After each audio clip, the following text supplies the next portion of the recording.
Frankenstein, or The Modern Prometheus by Mary Wollstonecraft, Godwin Shelley. Chapter 12. I lay on my straw, but I could not sleep. I thought of the occurrences of the day. What chiefly struck me was the gentle manners of these people, and I longed to join them, but dared not. I remembered too well the treatment I had suffered the night before from the barbarous villagers, and resolved, whatever course of conduct I might hereafter think it right to pursue, that for the present I would remain quietly in my hovel, watching and endeavoring to discover the motives which influenced their actions. The cottagers arose the next morning before the sun. The young woman arranged the cottage and prepared the food, and the youth departed after the first meal. This day was passed in the same routine as that which preceded it. The young man was constantly employed out of doors, and the girl in various laborious occupations within. The old man, whom I soon perceived to be blind, employed his leisure hours on his instrument or in contemplation. Nothing could exceed the love and respect which the younger cottagers exhibited towards their venerable companion. They performed towards him every little office of affection and duty with gentleness, and he rewarded them by his benevolent smiles. They were not entirely happy. The young man and his companion often went apart and appeared to weep. I saw no cause for their unhappiness, but I was deeply affected by it. If such lovely creatures were miserable, it was less strange that I, an imperfect and solitary being, should be wretched. Yet why were these gentle beings unhappy? They possessed a delightful house, for such it was in my eyes, and every luxury. They had a fire to warm them when chill, and delicious viands when hungry. They were dressed in excellent clothes, and still more, they enjoyed one another's company and speech, interchanging each day looks of affection and kindness. What did their tears imply? Did they really express pain? I was at first unable to solve these questions, but perpetual attention and time explained to me many appearances which were at first enigmatic. A considerable period elapsed before I discovered one of the causes of the uneasiness of this amiable family. It was poverty, and they suffered that evil in a very distressing degree. Their nourishment consisted entirely of the vegetables of their garden and the milk of one cow, which gave very little during the winter, when its masters could scarcely procure food to support it. They often, I believe, suffered the pangs of hunger very poignantly, especially the two younger cottagers. For several times they placed food before the old man when they reserved none for themselves. This trait of kindness moved me sensibly. I had been accustomed, during the night, to steal a part of their store for my own consumption.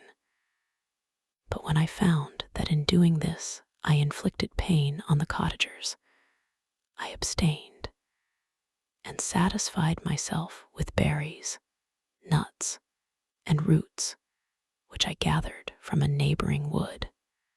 I discovered also another means through which I was enabled to assist their labors. I found that the youth spent a great part of each day in collecting wood for the family fire, and during the night I often took his tools, the use of which I quickly discovered, and brought home firing sufficient for the consumption of several days. I remember the first time that I did this, the young woman, when she opened the door in the morning, appeared greatly astonished on seeing a great pile of wood on the outside. She uttered some words in a loud voice, and the youth joined her, who also expressed surprise. I observed, with pleasure, that he did not go to the forest that day, but spent it in repairing the cottage and cultivating the garden. By degrees, I made a discovery of still greater moment. I found that these people possessed a method of communicating their experience and feelings to one another by articulate sounds. I perceived that the words they spoke sometimes produced pleasure or pain, smiles or sadness in the minds and countenances of the hearers. This was indeed a godlike science, and I ardently desired to become acquainted with it. But I was baffled in every attempt I made for this purpose. Their pronunciation was quick, and the words they uttered, not having any apparent connection with visible objects, I was unable to discover any clue by which I could unravel the mystery of their reference. By great application, however, and after having remained during the space of several revolutions of the moon in my hovel, I discovered the names that were given to some of the most familiar objects of discourse. I learned and applied the words fire, milk, bread, and wood. I learned also the names of the cottagers themselves. The youth and his companion had each of them several names, but the old man had only one, which was father. The girl was called sister or Agatha, and the youth Felix, brother or son. I cannot describe the delight I felt when I learned the ideas appropriated to each of these sounds and was able to pronounce them. I distinguished several other words without being able as yet to understand or apply them, such as good, dearest, unhappy. I spent the winter in this manner. The gentle manners and beauty of the cottagers greatly endeared them to me. When they were unhappy, I felt depressed. When they rejoiced, I sympathized in their joys. I saw few human beings besides them, and if any other happened to enter the cottage, their harsh manners and rude gait only enhanced to me the superior accomplishments of my friends. Old man, I could perceive, often endeavored to encourage his children, as sometimes I found that he called them to cast off their melancholy. He would talk in a cheerful accent, with an expression of goodness that bestowed pleasure even upon me. Agatha listened with respect, her eyes sometimes filled with tears, which she endeavored to wipe away unperceived, but I generally found that her countenance and tone were more cheerful after having listened to the exhortations of her father. It was not thus with Felix. He was always the saddest of the group, and even to my unpracticed senses, he appeared to have suffered more deeply than his friends. But if his countenance was more sorrowful, his voice was more cheerful than that of his sister, especially when he addressed the old man. I could mention innumerable instances which, although slight, marked the dispositions of these amiable cottagers. In the midst of poverty and want, Felix carried with pleasure to his sister the first little white flower that peeped out from beneath the snowy ground. Early in the morning, before she had risen, he cleared away the snow that obstructed her path to the milk house, drew water from the well, and brought the wood from the outhouse, his perpetual astonishment, he found his store always replenished by an invisible hand.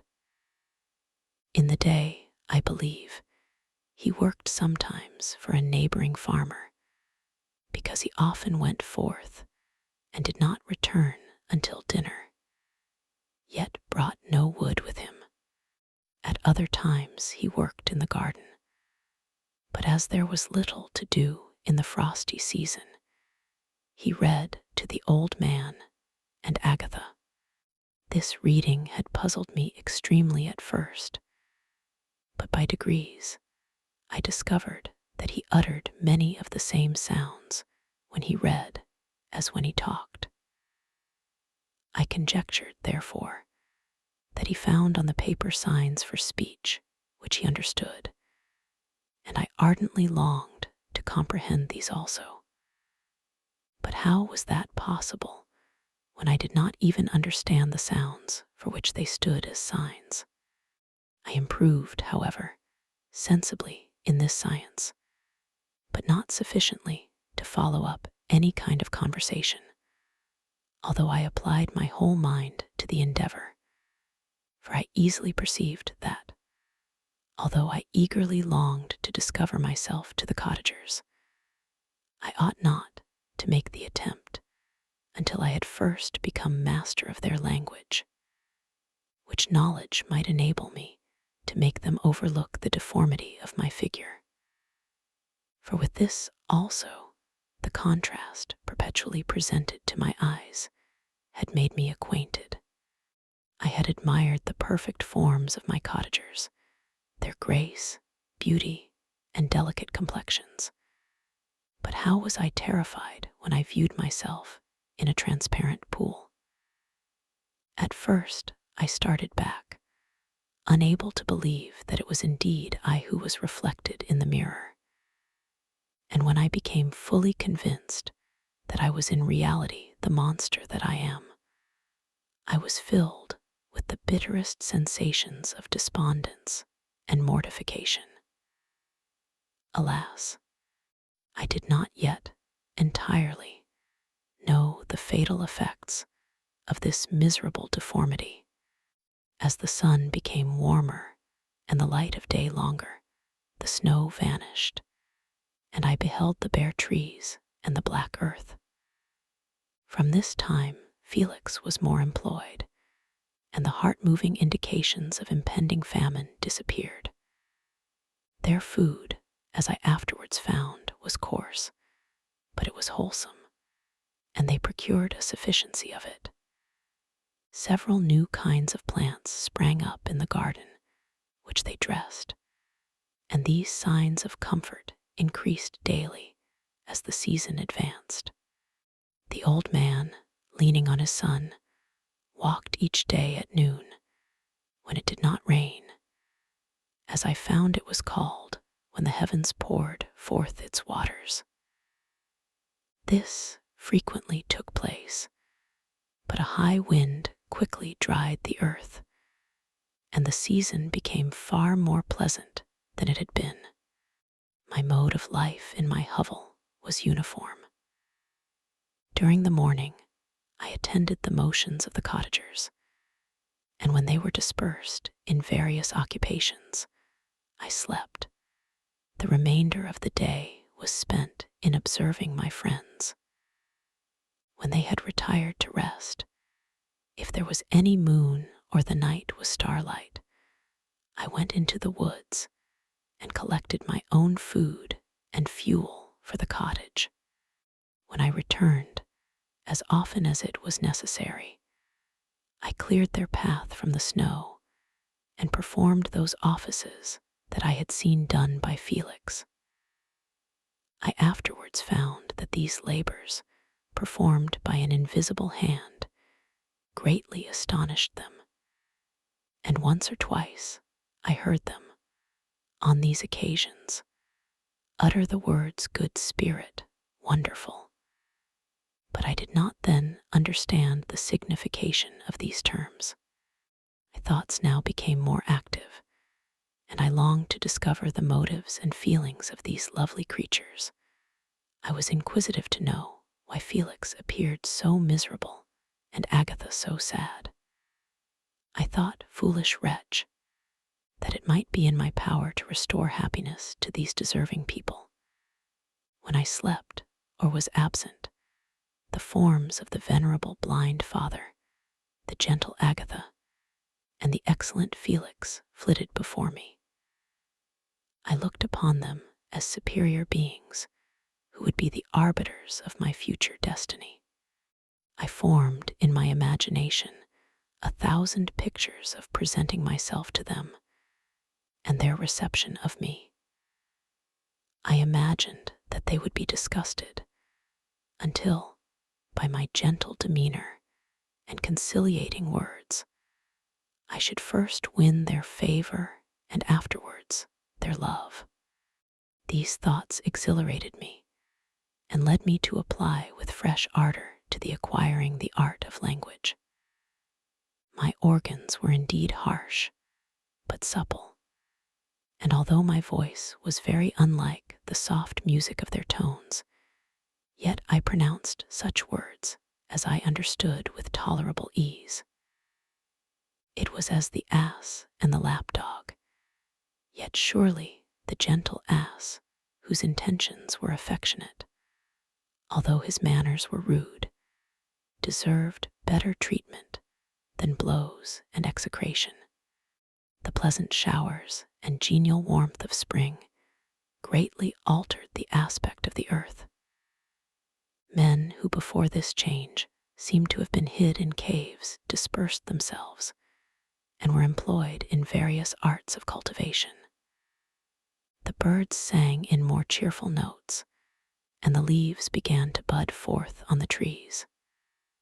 Happy, happy earth, fit habitation for gods, which so short a time before was bleak, damp, and unwholesome.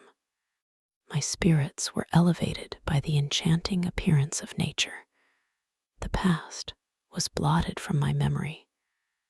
The present was tranquil, and the future gilded by bright rays of hope and anticipations of joy.